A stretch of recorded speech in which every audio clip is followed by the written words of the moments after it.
Career success platform channel पर मैं गौतम शर्मा आप सभी का हार्दिक स्वागत करता हूं। CTET SST paper second previous year question series extra factor detail के साथ सीरीज को आगे बढ़ाते हुए आज हम कवर करेंगे 28 दिसंबर 2022 के पूछे गए क्वेश्चनों को। ये हमारा सेट नंबर 14 है। इससे पहले मैं आपके 13 सेट कंप्लीट करा चुका हूँ। एक पेपर में आपके 60 क्वेश्चन पूछे जाते हैं। पार्ट फर्स्ट के अंतर्गत क्वेश्चन नंबर 1 से 30 तक कवर करा रहा हूं बच्चों में। पार्ट सेकंड में क्वेश्चन नंबर 31 से 60 तक कंप्लीट टॉपिक को कवर करना इसलिए जरूरी है बच्चों। एसएसटी पेपर सेकंड का लेवल टफ कर दिया गया है। कथन निष्कर्ष वाले क्वेश्चन मैक्सिमम पूछे जाते हैं। ये क्वेश्चन मैक्सिमम राइट होने की संभावना तब है जब आप कंप्लीट टॉपिक कवर करेंगे। क्लास स्टार्ट करते हैं। ये क्लास आगामी एग्जाम के लिए मोस्ट इंपोर्टेंट है। इन टॉपिकों से क्वेश्चन एग्जाम में पूछे जाएंगे line to line. Question number first. Question first क्या कहता है जी आपसे, निम्न युग्मों पर विचार कीजिए। अब मैं फर्स्ट क्वेश्चन के साथ साथ आपको सौरमंडल पूरा रिवाइज कराऊंगा। सौरमंडल क्योंकि यहां से क्वेश्चन पूछा जाएगा। देखिएगा, ग्रह दिए गए, अपने अक्ष पर घूर्णन का समय दिया गया है। यूरेनस 17 घंटे 14 मिनट। इसमें से आपको बताना है युग्म सही सुमेलित है। क्वेश्चन नंबर फर्स्ट का आपका राइट आंसर हो जाएगा बच्चों ऑप्शन नंबर सेकंड, केवल दो बोले तो आपका नेपच्यून जो होता है आपका बच्चों 16 घंटे 7 मिनट इसका आपका राइट आंसर हो जाएगा। क्लियर है जी। देखिएगा, गलत क्यों है बच्चों, ये भी तो पता होना चाहिए ना। मंगल है 9 घंटे 56 मिनट दी गई है बच्चों, जबकि इसका घूर्णन में लिया गया समय मंगल का 1 दिन होता है। आपका ऑप्शन नंबर 4 इसलिए गलत है। क्लियर है जी। अब बात करें शनि की। शनि का दिया है 25 घंटे 40 मिनट। 25 घंटे 40 मिनट नहीं होता है। शनि का कितना होता है आपका, इसका होता है 10 घंटे 40 मिनट।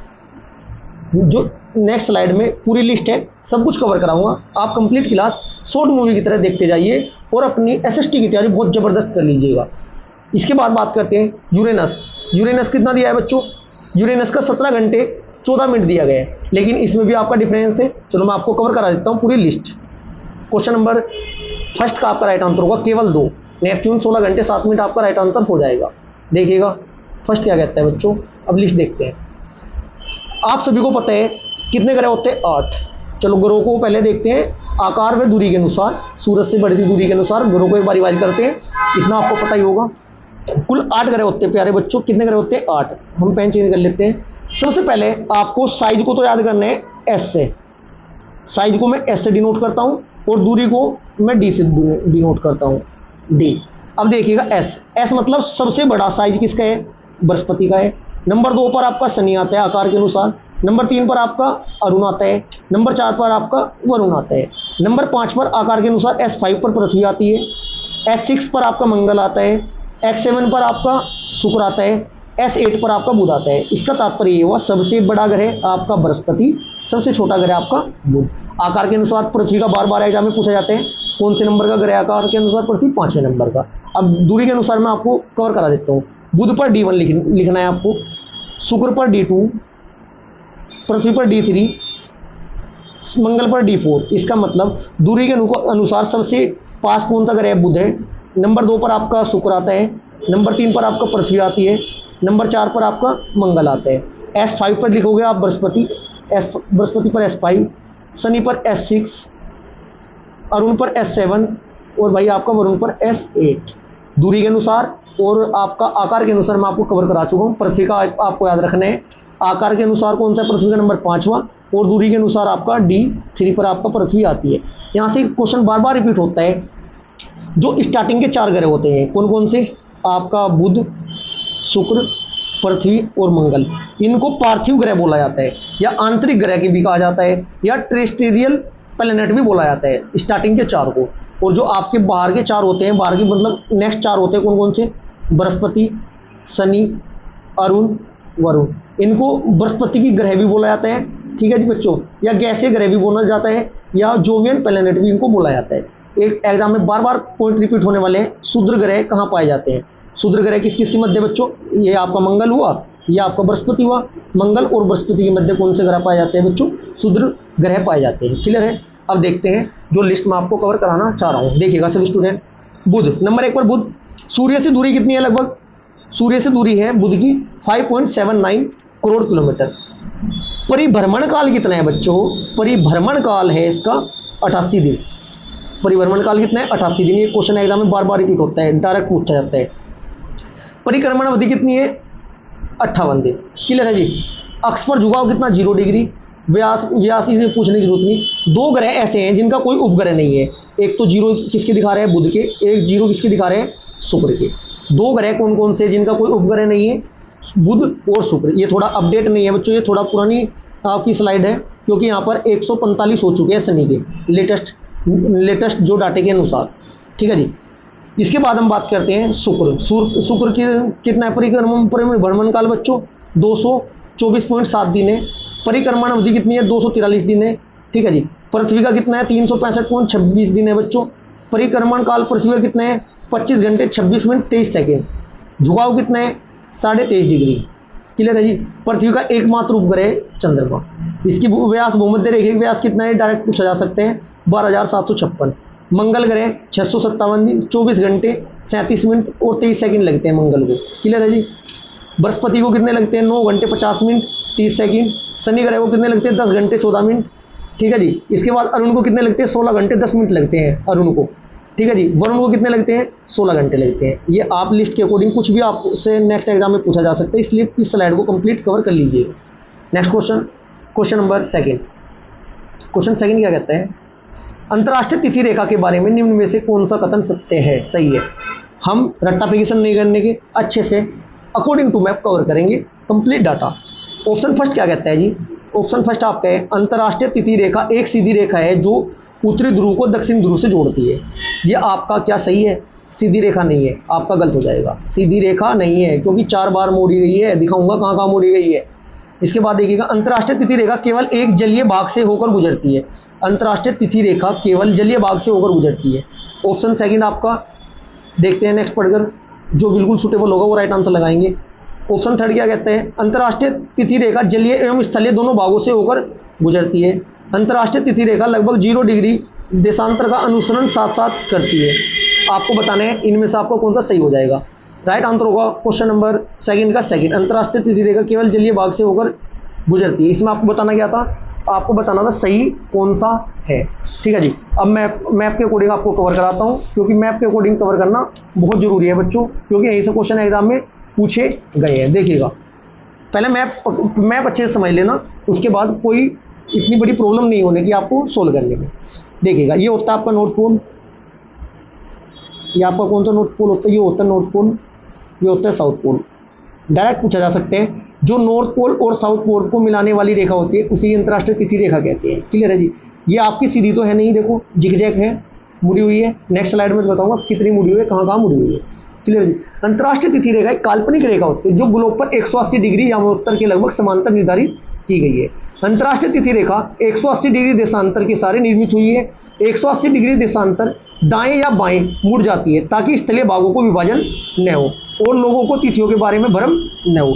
यह रेखा आर्कटिक सागर, चुस्की सागर, बेरिंग जल संधि एवं प्रशांत महासागर से होकर गुजरती है। ठीक है जी। जो आपकी नॉर्थ पोल हो रही है, मानक समय रेखा है, मानक समय रेखा। ये आपकी कौन सी रेखा है, ये विषुवत रेखा है। यहाँ पर 23.5 डिग्री ऊपर की साइड कौन सी रेखा होती है, कर्क रेखा होती है। 23.5 डिग्री यहाँ पर कौन सी होती है, ये आपकी मकर रेखा होती है।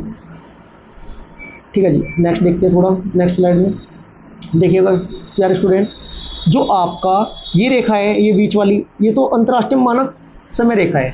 जो अंतर्राष्ट्रीय जो तिथि रेखा है ना बच्चों, आपकी कौन सी अंतर्राष्ट्रीय तिथि रेखा है, इसके बारे में अंतर्राष्ट्रीय तिथि रेखा केवल एक जलीय भाग से होकर गुजरती है, देशों के बीच से होकर नहीं गुजरती। नेक्स्ट स्लाइड में मैं आपको दिखाऊंगा कहाँ कहाँ से होकर वो गुजर रही है। क्लियर है जी। Next question number third. जब हम एक भारतीय शहर में से जापान की राजधानी टोक्यो 130 डिग्री 45 पूर्व की यात्रा करते हैं, तब हम कितने घंटे अर्जित करेंगे या गंवाएंगे। शहर तक पहुंचने के लिए लगने वाले समय का हम नज़रअंदाज कर दें, कोई बात नहीं। ये कॉन्सेप्ट में आपको बताया हुआ है। ये कॉन्सेप्ट क्या बताया, अंतर्राष्ट्रीय तिथि रेखा के बारे में बच्चों कुछ डिटेल और बता देना चाहता हूँ मैं। 180 डिग्री देशांतर रेखा से पूर्व की ओर जाने पर एक दिन घटता है, जबकि पश्चिम की ओर जाने पर एक दिन बढ़ता है। अंतर्राष्ट्रीय तिथि रेखा बिल्कुल सीधी नहीं है। कुछ देशों के दिन और समय समान रखने के लिए इसे अपने स्थान में 4 बार मोड़ा गया है। अंतर्राष्ट्रीय तिथि रेखा प्रशांत महासागर से होकर खींचा गया है और इसके सबसे नज़दीक बेरिंग जलडमरू आता है। क्लियर है जी। देखिएगा, अब हमारा क्वेश्चन क्या था, इसको सोल्व करते हैं। मैं आपको बताया है 1 डिग्री को पार करने में कितना मिनट का समय लगता है, 4 मिनट का। जो भारत का 82.5 डिग्री से भारत का टाइम जो अंतराल मतलब मानक समय काउंट करते हैं, गुणा 4 करते हैं, तभी वो 5 घंटे 30 मिनट निकल कर आता है। ये मैं आपको लगातार जब भी क्वेश्चन आया कवर कराया है। अब देखते हैं क्या क्या आ रहा है क्वेश्चन में। भारत के समय की गणना 82.5 है, आपको पता है सर, पता है बिल्कुल 82.5 डिग्री होता है। ठीक है जी, ठीक है। पूर्वी देशांतर से की जाती है। टोक्यो कितना बता रहा है बच्चों, ये टोक्यो का क्वेश्चन हमारा, टोक्यो का क्वेश्चन है आपका 139.45। ये कितना है बच्चों, 139 है। ये थोड़ा मिस प्रिंट है शायद क्वेश्चन, एक बार मैं चेक कर लेता हूँ बच्चों।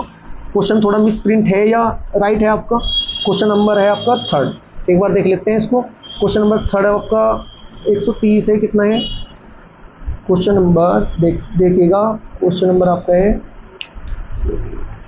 130 डिग्री 45 मिनट ही है बच्चों। चलो देखिएगा, अब आपको पता है टोक्यो का पूर्वी देशांतर कितने पर स्थित है बच्चों, टोक्यो ये आपका है 139 डिग्री 45 मिनट पूर्वी देशांतर। अब क्या करना है आपको बच्चों, 139 डिग्री 45 मिनट में से 82 डिग्री 30 मिनट घटाओगे, कितना निकल कर आएगा, 57 डिग्री 15 मिनट निकल कर आएगा। ठीक है जी, ये 139 कर लेना, ये थोड़ा मिसप्रिंट है। ठीक है, 57 डिग्री 15 मिनट निकल कर आएगा। दिल्ली और टोक्यो के बीच का समय अंतर कितना हो जाएगा बच्चों, 57 की गुना 4 में करो, कितना आएगा 228 मिनट। 228 मिनट आया। 1 डिग्री को पार करने में 4 मिनट लगते हैं, तो 228 मिनट का मतलब लगभग कितना आ जाएगा आपका, 3 घंटे 48 मिनट। 3 घंटे 48 मिनट आपका राइट आंसर हो जाएगा। लगभग 4 घंटे गंवाएंगे, क्योंकि 3 घंटे 48 मिनट है, 15 डिग्री को कन्वर्ट करोगे इतना ही बैठेगा आपका। Right answer option number 2। Next question, अंतर्राष्ट्रीय तिथि रेखा के बारे में आपको बता चुका हूँ। क्वेश्चन नंबर 4, चीन, मंगोलिया, इंडोनेशिया निम्न में से किस खनिज के अग्रणी उत्पादक देश है। क्वेश्चन नंबर 4 का आपका राइट आंसर हो जाएगा बच्चों, किसके है ये आपको बताना है। क्वेश्चन नंबर 4 में चीन, मलेशिया और इंडोनेशिया निम्न में से किस खनिज के अग्रणी उत्पादन है बच्चों। ये है ना जो आपका उत्पादन वाला जो टॉपिक है आपका खनिज वाला, यहाँ से ना भारत के प्रमुख खनिज का आपको पता होना चाहिए, कौन सा खनिज भारत में कहाँ पाया जाता है। यहाँ से लगातार एग्जाम में क्वेश्चन पूछा गया है और पूछा जाएगा, इसलिए इस टॉपिक को अच्छे से कवर करना आपके लिए बहुत जरूरी है। इस क्वेश्चन के साथ साथ मैं लगभग भारत के जो खनिज वाले राज्य हैं वो सभी कवर कराने वाला हूँ। क्वेश्चन नंबर 4 का आपका राइट आंसर है ऑप्शन नंबर 2 टीन। चीन, मलेशिया और इंडोनेशिया दुनिया में प्रमुख टीन उत्पादनों में से एक है। चीन शीशे में, चीन जो है, चीन की बात करते हैं खाली चीन की, चीन शीशे, सुरमा और टंगस्टन के उत्पादन में भी अग्रणी है। इतना आपको पता होना जरूरी है, क्योंकि ऐसा क्वेश्चन एग्जाम में पूछा जाता है बच्चों, इसलिए आपको पता होना जरूरी है। क्लियर है जी। अब देखते हैं एक्स्ट्रा फैक्ट डिटेल के साथ। भारत के अकॉर्डिंग लौह अयस्क, भारत के अकॉर्डिंग कवर करेंगे बच्चों। लौह अयस्क प्रमुख रूप से धारवाड़ शैल तंत्र से प्राप्ति इसकी होती है। उत्तर पूर्व में झारखंड और उड़ीसा में पाए जाते हैं। ठीक है जी। भारत में उत्पाद के 4 प्रमुख क्षेत्र कौन कौन से हैं लौह अयस्क के। उत्तर पूर्व में आपका झारखंड और उड़ीसा हुआ। मध्य भारत में आपका मध्य प्रदेश, छत्तीसगढ़, महाराष्ट्र हुआ। अन्य जो क्षेत्र है इसके आंध्र प्रदेश में पाए जाते हैं, राजस्थान में पाए जाते हैं। प्रायद्वीपीय भारत की बात करें कौन कौन से है, कर्नाटक है, गोवा है। लौह अयस्क में मैं आपको बता चुका हूँ, मध्य भारत, उत्तर पूर्वी, प्रायद्वीप भारत और अन्य क्षेत्र में कहाँ कहाँ लौह अयस्क पाया जाता है। बात करते हैं जस्ता। भारतीय परिदृश्य के अकॉर्डिंग राजस्थान में भंडार और उत्पादन की दृष्टि में एकाधिकार इसे प्राप्त है। कहाँ है सर्वाधिक बच्चों, राजस्थान में। एशिया का श्रेष्ठ जस्ता एवं शीशा भंडार रामपुर आगुचा क्षेत्र, भीलवाड़ा जिला, राजस्थान में है। यह आपका क्वेश्चन पूछा जा सकता है। सामान्य शीशे के साथ मिले रूप से जस्ते के सल्फाइड से प्राप्त होता है। जस्ता उपयोग क्या होता है बच्चों, लोहे में जंग लगने से रोकने के लिए, मिश्रित धातु बनाने के लिए, शुष्क बैटरी में, इलेक्ट्रोड में और मोटर पूजा आदि बनाने के लिए जस्ते का प्रयोग किया जाता है। राजस्थान अग्रणी राज्य है, मैं आपको बता चुका हूँ। अब बात करते हैं चांदी।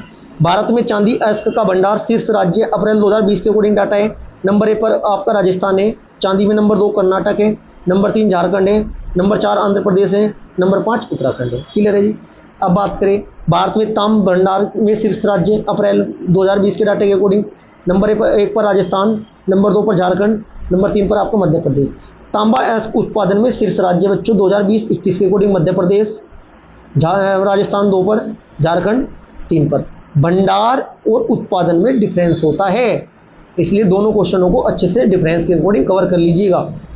अब बात करें भारत में बॉक्साइट मात्रा उत्पादन में शीर्ष 5 राज्य बॉक्साइट में नंबर 1 पर आपका उड़ीसा, नंबर 2 पर आपका झारखंड, नंबर 3 पर आपका गुजरात, नंबर 4 पर आपका छत्तीसगढ़, नंबर 5 पर आपका मध्य प्रदेश।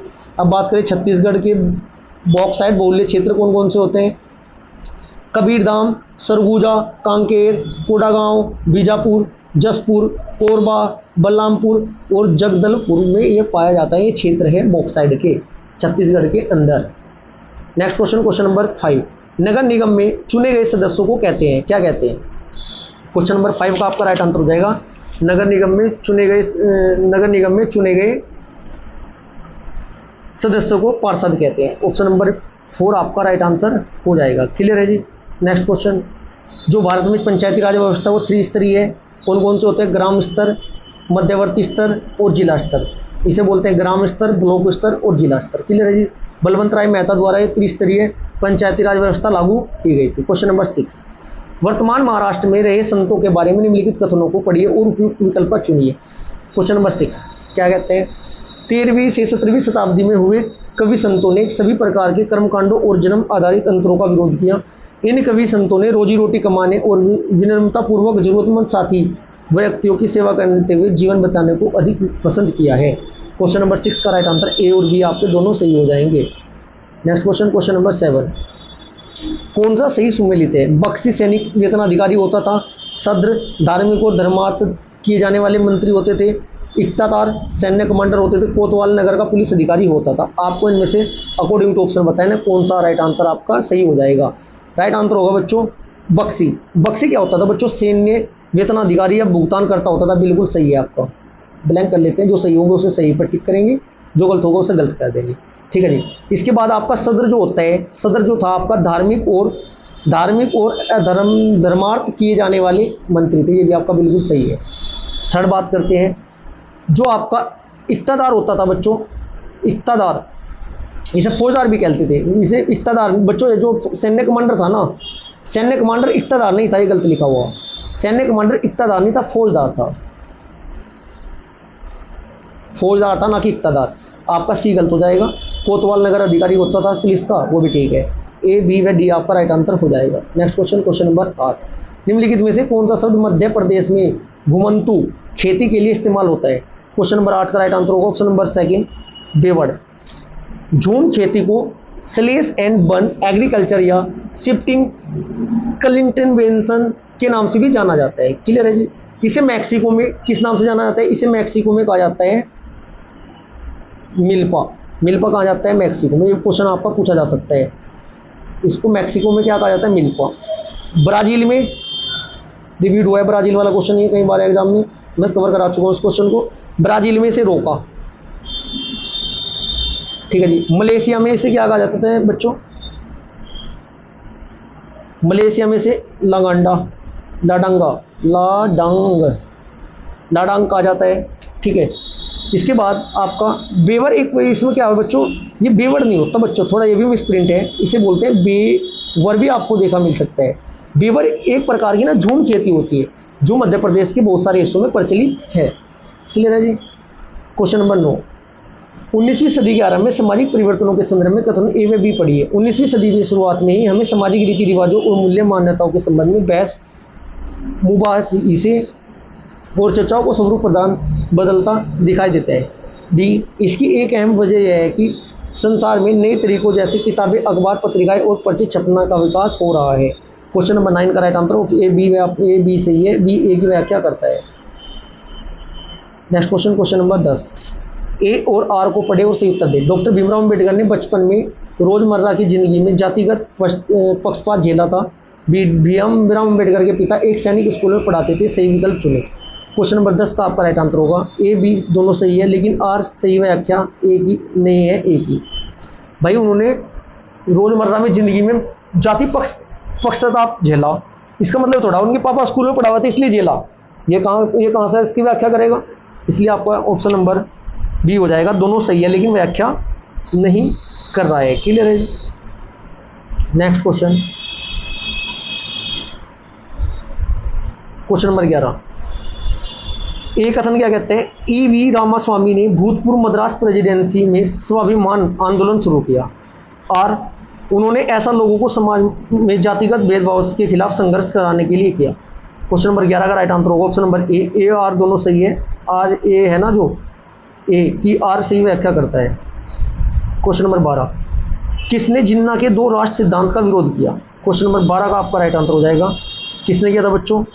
ऑप्शन नंबर 4 मौलाना आज़ाद ने।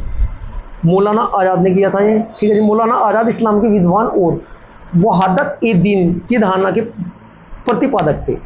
क्लियर है जी। नेक्स्ट क्वेश्चन, क्वेश्चन नंबर 13, 1857 के विद्रोह के बारे में कथन पर विचार कीजिए। मई 1857 में भारी विद्रोह का आरंभ हुआ। यह उपनिवेशवाद के विरुद्ध सबसे बड़ा अप्रतिरोधी पैसिव आंदोलन था। इसमें सिपाहियों और जनसाधारण बड़ी संख्या में भाग लिया। क्वेश्चन नंबर 13 का राइट आंसर होगा केवल सेकेंड, ठीक है जी। क्वेश्चन नंबर 14, ए और बी कथनों के सहायक संधि के संदर्भ में विचार कीजिए। ए, भारतीय शासकों को अपनी स्वतंत्रता सशस्त्र सेना रखने की अनुमति थी। भारतीय शासकों को ईस्ट इंडिया कंपनी को भुगतान करना पड़ता था। क्वेश्चन नंबर 4 आपका राइट आंसर, ए आपका गलत है लेकिन बी आपका सही है। रखने की अनुमति नहीं थी, अगर होती तो बहुत पहले उड़ा देते इनको तो हम। क्वेश्चन नंबर 15, ए और बी मध्यकाल में दिल्ली शासकों के संदर्भ में निम्नलिखित में मिलान और उपयुक्त विकल्प चुने। तोमर, अब आपको ये बताना है तोमर कब आए थे बच्चों। जो आपके तोमर आए थे ना, ये बताना है कब आए थे। तोमर थे 12वीं शताब्दी में। तोमर थे 12वीं शताब्दी में। ए का थर्ड, अब ए का थर्ड देखो, ए का फर्स्ट ये गलत है, ए का फोर्थ ये गलत है, ए का सेकंड ये गलत है। इसका मतलब राइट आंसर हो जाएगा कौन सा? ऑप्शन नंबर सेकंड हो जाएगा। फिर भी मैं आपको पूरा कवर कराऊंगा। ए का तो आपका थर्ड है। अनंगपाल जो थे 1130 से 1145 था। अनंगपाल 1130 से 1145। चौहान 65 से 92। पृथ्वीराज चौहान 92 में इसके युद्ध हुए थे। पृथ्वीराज चौहान के 2, इतना आपको सभी को पता ही होगा। 2 ऑप्शन में 4 में से आपको 1 या 2 पता है, राइट आंसर हो जाएगा। क्वेश्चन नंबर 16, प्राचीन तमिलनाडु में की खालिस्तान बस्तियों को उर कहते थे। कौन सी बस्तियों को कहते थे पूछा है बच्चों। राइट आंसर होगा बच्चों ऑप्शन नंबर 3 खेतिहरों किसानों बस्तियों को उर कहा जाता था। नेक्स्ट क्वेश्चन, ऐसे गांवों के समूह से निर्मित बड़ी इकाइयों को नाडू कहते थे। बड़ी इकाइयों को नाडू कहते थे और छोटी बस्तियों को बच्चों खेतिहरों या किसानों कहा जाता था। क्लियर है जी। क्वेश्चन नंबर 17, निम्नलिखित कथनों में कथन ए और आर है। अपने स्थान पर ध्रुव तारे का कोण मापकर आप अपने स्थान का अक्षांश जान सकते हैं। विषुवत वर्त से दोनों तरफ ध्रुवों के बीच की दूरी पृथ्वी के चारों ओर वर्त का 1/4 है। क्वेश्चन नंबर आपका 17 का आपका राइट आंसर हो जाएगा बच्चों ऑप्शन नंबर 17 का राइट आंसर ऑप्शन नंबर हो जाएगा बच्चों सेकेंड। ए आर दोनों सही है, आर ए की सही व्याख्या नहीं करता। क्वेश्चन नंबर 18, मुगल शासक और उनके पतन के संदर्भ में समय का मिलान करना है। क्वेश्चन नंबर 18 में आपका फर्क यार था 1713 से 1719। ए का सेकंड इसमें नहीं है, ए का सेकंड इसमें नहीं है, ए का सेकंड इसमें नहीं है, ए का सेकंड यही है आपका ऑप्शन नंबर 3 ही आपका राइट आंसर हो जाएगा। चेक कर लेना एक बार। क्वेश्चन नंबर 19, महासागरीय प्रॉपर्टी में के मुख्य खनिज है कौन कौन से? राइट आंसर होगा क्वेश्चन नंबर 49 का आपका ऑप्शन नंबर 3 ए और सी बोले तो मैग्नीशियम, सी बोले तो सिलिका, एल्यूमिनियम और निकेल नहीं है। क्वेश्चन नंबर 20, एक व्यक्ति ने किसी क्षेत्र का दौरा किया और वहां उसे बांज एस बीच के पेड़ तथा फ्रिजेड मोनाल पक्षी मिले। उसके निम्न में से किस वनस्पति क्षेत्र का दौरा किया होगा। क्वेश्चन नंबर 20 का आपका राइट आंसर होगा ऑप्शन नंबर सेकंड शीतोष्ण पर्णपाती वन होगा। क्वेश्चन नंबर 21, किस क्षेत्र में बहुत सी सीमित प्राकृतिक वनस्पति मिलती है। क्वेश्चन नंबर 21 का आपका राइट आंसर होगा ऑप्शन नंबर बी टुंड्रा क्षेत्र। क्वेश्चन नंबर 22, ए और बी है। महासागर का जल लवणीय या खारा होता है। महासागर में जल में बड़ी मात्रा में घुले हुए लवण होते हैं। क्वेश्चन नंबर 22 का आपका राइट आंसर हो जाएगा ऑप्शन नंबर ए और आर दोनों सही है, आर ए की सही व्याख्या करता है। क्वेश्चन नंबर 23, पवन के निक्षेपण को कहा जाता है। पवन के निक्षेपण को क्या कहा जाता है। क्वेश्चन नंबर आपका 23 का राइट आंसर होगा option number A loess.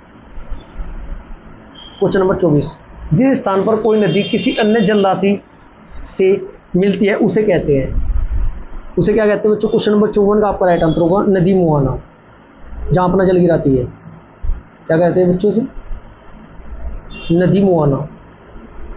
Next question, question number 25। Question number 25 का आपका राइट आंसर होगा ऑप्शन नंबर 4, उष्णकटिबंधीय सदाबहार वन। डायरेक्ट एक बार कवर कर लेना इसकी थ्योरी। क्वेश्चन नंबर 36, सतत विकास का अर्थ है, क्या है बच्चों? क्वेश्चन नंबर 26 का राइट आंसर ऑप्शन नंबर 4 हो जाएगा। सभी तरह के संसाधनों का संरक्षण करना, केवल आवश्यकता अनुसार उपयोग करना तथा भविष्य के लिए बचाना। क्वेश्चन नंबर 27, उत्तराधिकार की शहादयात प्रथा का अर्थ है। क्वेश्चन नंबर 27 का आपका राइट आंसर हो जाएगा बच्चों, आपको बताना क्या है। ऑप्शन नंबर 4 हो जाएगा राइट आंसर, सभी पुत्रों के बीच विरासत का विभाजन।